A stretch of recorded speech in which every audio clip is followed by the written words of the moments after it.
First question है, what is the name of A line which intersect a circle eight two distinct point.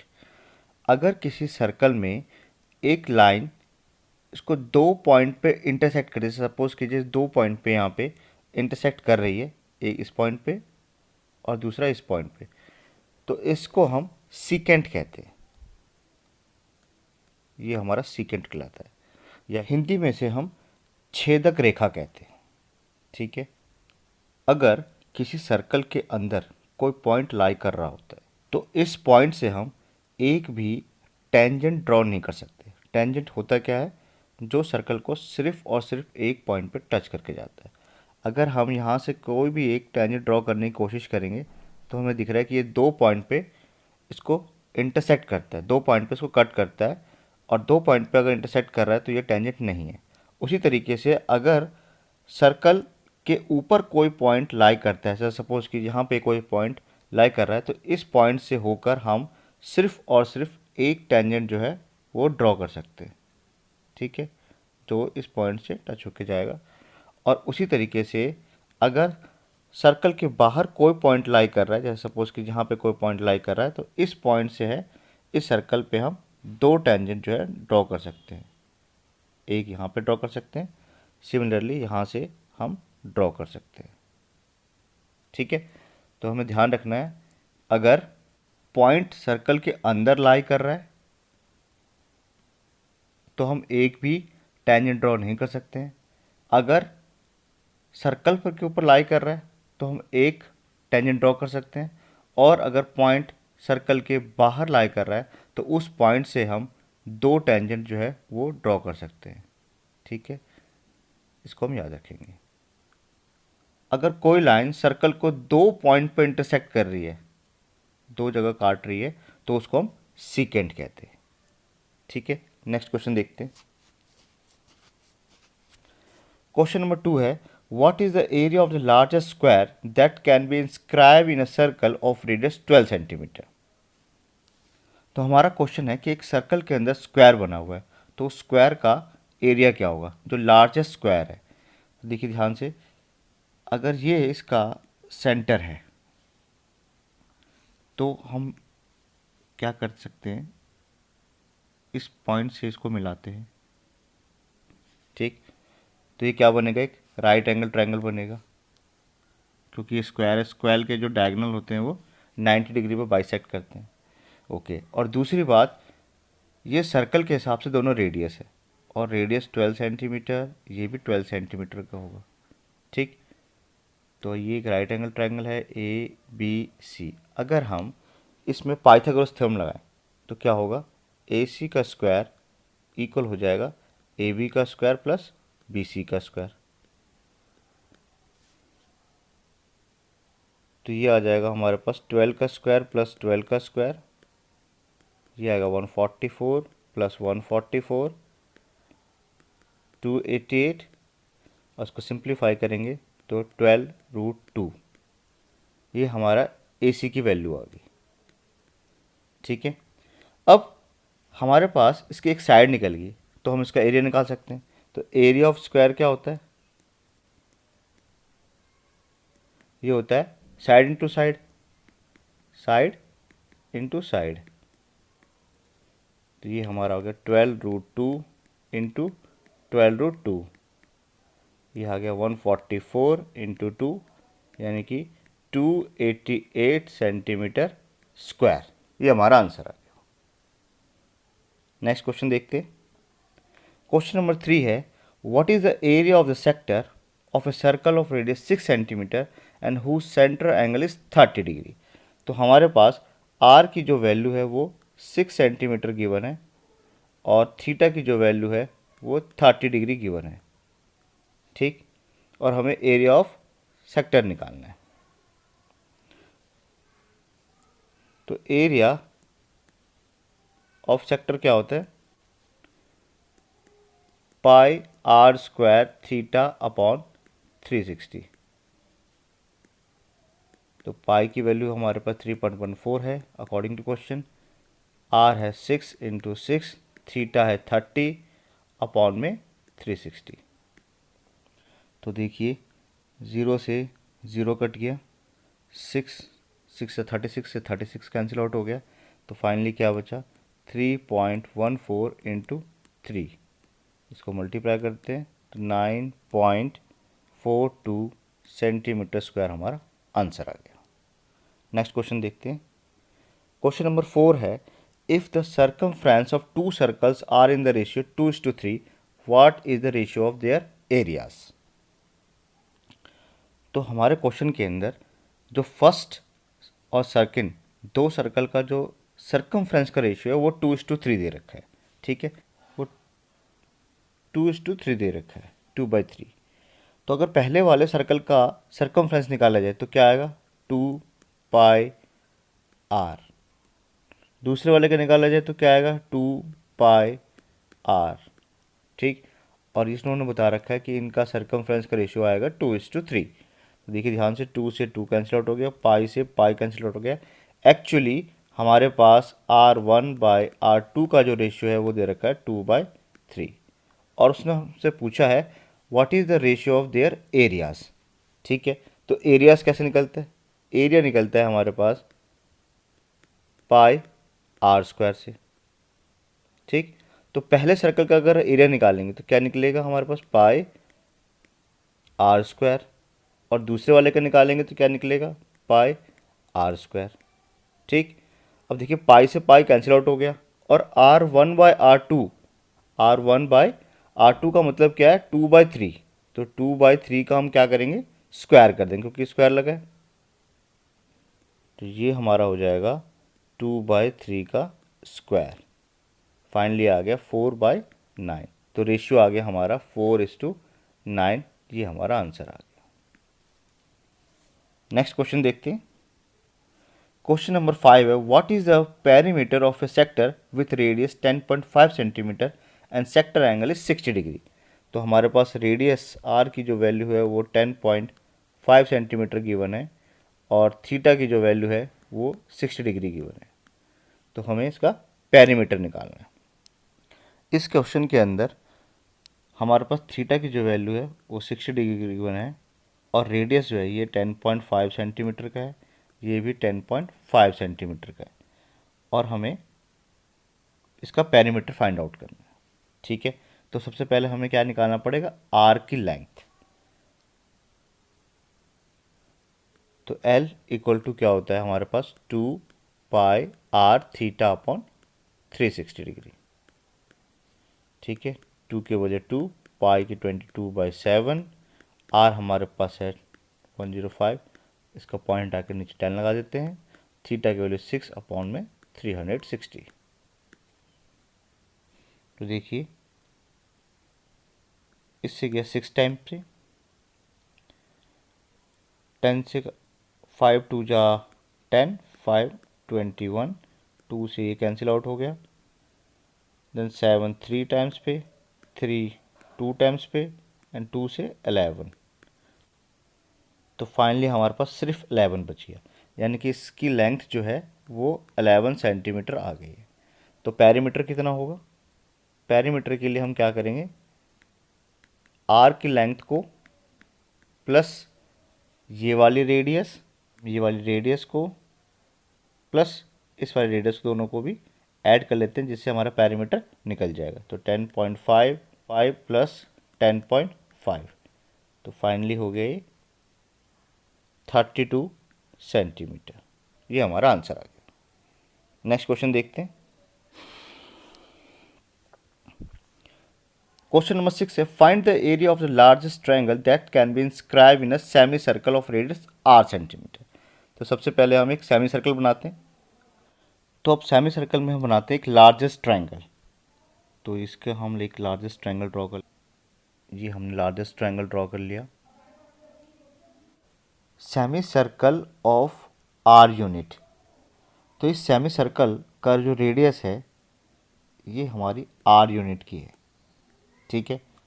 तो circle का जो diameter होगा यानी कि टोटल लेंथ जो होगी वो कितनी हो जाएगी r प्लस r, यानी कि 2r हो जाएगी। और इस ट्रायंगल का जो हाइट होगी वो सर्कल का रेडियस होगी, इसकी वैल्यू भी कितनी होगी r होगी। ठीक। तो हमारे पास हमें निकालना है लार्जेस्ट ट्रायंगल का एरिया।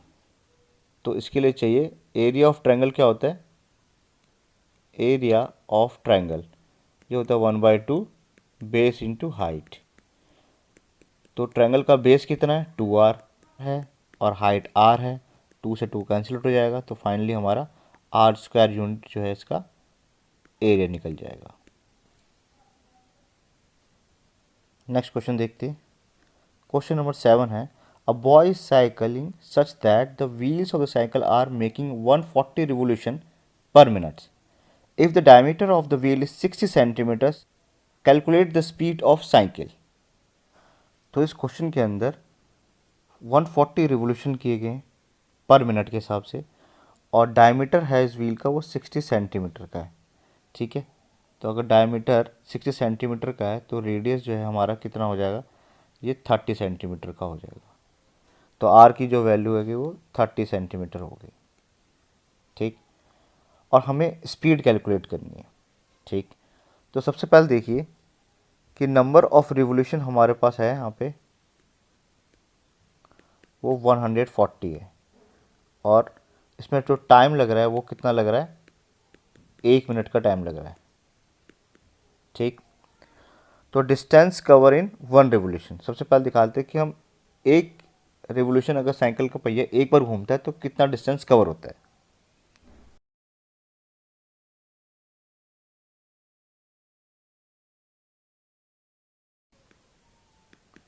ये निकलेगा हमारा 2πr से,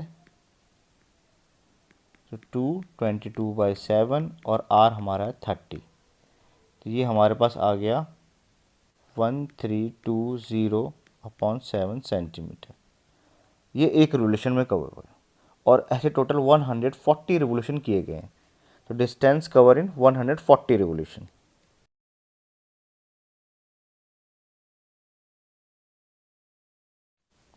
ये 1320/77 को हम 140 से मल्टीप्लाई कर देंगे, तो ये आ गया हमारा 26400 सेंटीमीटर। इतना जो है डिस्टेंस कवर किया गया टोटल 140 रिवोल्यूशन में। ओके, तो हमें इस क्वेश्चन के अंदर कैलकुलेट करना है स्पीड ऑफ साइकिल। ठीक, इसको मैं लिख सकता हूँ 26.4 किलोमीटर भी लिख सकता हूँ, क्योंकि 1000 डिवाइड करेंगे इसको तो ये किलोमीटर में कन्वर्ट हो जाएगा। ठीक है, और हमारा स्पीड कैसे निकलता है, स्पीड निकलता है हमारा डिस्टेंस अपॉन टाइम से। तो डिस्टेंस हमारा जो है वो है 26.4, और टाइम जो है वो 1 मिनट का है, यानी कि इसको 1/60 लिख देंगे तो ये आवर में चेंज हो जाएगा।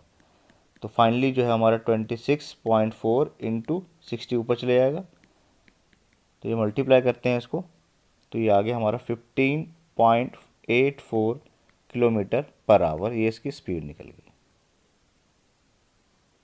नेक्स्ट क्वेश्चन देखते हैं।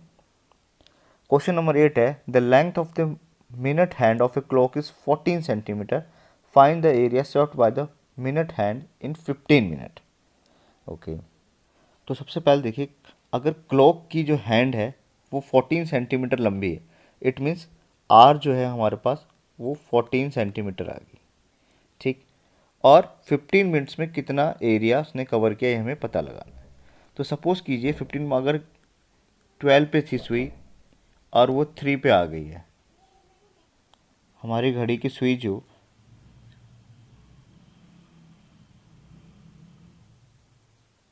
सपोज़ कि 12 था और 12 से ये 3 तक आ गई, तो वैसे तो हमें यहाँ पता लग रहा है कि ये 90 डिग्री का एंगल बनेगा।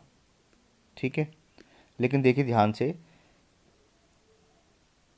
अगर पूरी घड़ी में एंगल कितने का बनता है, 360 डिग्री का बनता है, और 360 डिग्री का जो एंगल है वो कितने मिनट में बनता है, ये बनता है हमारा 60 मिनट में। तो 60 मिनट में बनता है 360 डिग्री का एंगल, तो 1 मिनट में हमारा बनेगा 360 अपॉन में 60, यानी कि 6 डिग्री का एंगल बनेगा कब, 1 मिनट में। तो हमें निकालना 15 मिनट्स में, तो 15 मिनट्स में बनेगा हमारा 6 इंटू 15 यानी कि 90 डिग्री का एंगल। तो ये हमारा बन गया 90 डिग्री का एंगल। ठीक है, वैसे भी हमें पता लग रहा था, लेकिन इस मेथड से आप कितने मिनट का भी को एंगल में कन्वर्ट कर सकते हैं। अगर 10 मिनट का है तो भी हम पता सकते हैं कितने डिग्री एंगल बनेगा, 20 मिनट हो रहे होंगे तो भी हमें पता लग जाएगा कितने डिग्री का एंगल बनेगा। तो हमारे थीटा की जो वैल्यू है वो आ गई 90 डिग्री। हमें निकालना है एरिया। तो एरिया ऑफ सेक्टर क्या होता है, ये होता है हमारा पाई आर स्क्वायर थीटा अपॉन 360। तो पाई की वैल्यू है 22/7, आर है हमारा 14 इंटू 14, थीटा है 90 और अपॉन में 360। तो देखिए कट गया 4 टाइम्स पे, ये 7 2 पॉइंट पे, 2 से काटिए तो 2, 2 से काटिए 11, तो फाइनली हमारा बच गया 11 इंटू 14। इसको मल्टीप्लाई करते हैं तो 154 सेंटीमीटर स्क्वायर हमारा एरिया ऑफ सेक्टर आ गया। तो 15 मिनट में उसने 154 सेंटीमीटर स्क्वायर एरिया कवर किया। नेक्स्ट क्वेश्चन देखते हैं। क्वेश्चन नंबर 9 है, the minute hand of a clock is 6 centimetre long. तो हमारे पास आर की जो वैल्यू है वो 6 सेंटीमीटर आ गई है। Find the area served by the between 11:20 AM to 11:55 AM। तो यहाँ पर देखिए ये 3 है और यहाँ पे 4 है, ठीक है, यहाँ पे 12 है और यहाँ पे 11 है। तो हमारी जो घड़ी है उसने 4 से चल के 11 तक गई, तो ये इसने एरिया कवर किया। तो वो कितने डिग्री का होगा? अभी हमने सीखा 60 मिनट में बनता है 360 डिग्री का एंगल, और 1 मिनट में बनता है हमारा 360 अपॉन में 60 यानी कि 6 डिग्री का एंगल। तो हमें निकालना है 11:20 से 11:55 यानी कि 35 मिनट्स में। तो 35 मिनट्स में कितना होगा, 6 इंटू 35, ये आ जाएगा हमारा 210 डिग्री का एंगल बनेगा। तो थीटा की वैल्यू हमारे पास क्या आ जाएगी, 210 डिग्री। अब निकालते हैं हम एरिया ऑफ सेक्टर। ये होता है हमारा पाई आर स्क्वायर थीटा अपॉन 360। तो पाई की वैल्यू है 22/7, आर है हमारा 6 इंटू 6, थीटा है 210 और 360। तो देखिए 0 से 0 कैंसिल आउट हो गया, 7 से 3 गया और 6 36 होता है, 36 भी कैंसिल आउट हो गया। तो फाइनली हमारा बचा 22 इंटू 3 यानी कि 66 सेंटीमीटर स्क्वायर हमारा आंसर आ गया। नेक्स्ट क्वेश्चन देखते हैं। क्वेश्चन नंबर 10 है, the radius of a circle is 17.5। तो आर की वैल्यू है हमारी 175 अपॉन में 10। तो 5 3 जा 15, 25 बाई 2 सेंटीमीटर हमारा रेडियस निकल गया। और find the area of sector of the circle enclose by radii and the arc 44 centimetre in length. और एल की जो वैल्यू है वो 44 सेंटीमीटर गिवन है, ठीक। तो एल हमारा क्या होता है, 44 इक्वल टू हो जाएगा 2, तो ये हमारा होता है 2 पाई आर और 360 थीटा अपॉन 360, थीटा हमें नहीं पता, अपॉन में 360। तो देखिए 7 5 टाइम्स पे गया, 2 से या डायरेक्ट हम क्या करते हैं 44 को 44 से कैंसिल आउट कर देते हैं। अच्छा 5 7 जा 35, 5 2 जा, तो थीटा जो है हमारा फाइनली 144 डिग्री का आ गया। तो अब हमारे पास जो आर की वैल्यू है वो आई है 35/2 और थीटा की जो वैल्यू आई वो ही है 144। अब निकालते हैं हम एरिया ऑफ सेक्टर। ये होता है हमारा पाई आर स्क्वायर थीटा अपॉन 360। तो हम लगाते हैं पाई 22/7, आर है हमारा 35/2 इंटू 35/2, थीटा हमारा है 144 और 360। तो देखिए 7 5 टाइम्स पे गया, 5 से काटते हैं, 5 7 जा और 5 2 जा, ये 2 टाइम्स पे गया, 2 से कैंसिल आउट हो गया, 2 से ये भी 11 आ गया। तो फाइनली जो बचा हमारे पास 11 इंटू 35, इसको मल्टीप्लाई करते हैं तो 5 385 सेंटीमीटर स्क्वायर हमारा आंसर निकल गया एरिया ऑफ सेक्टर का।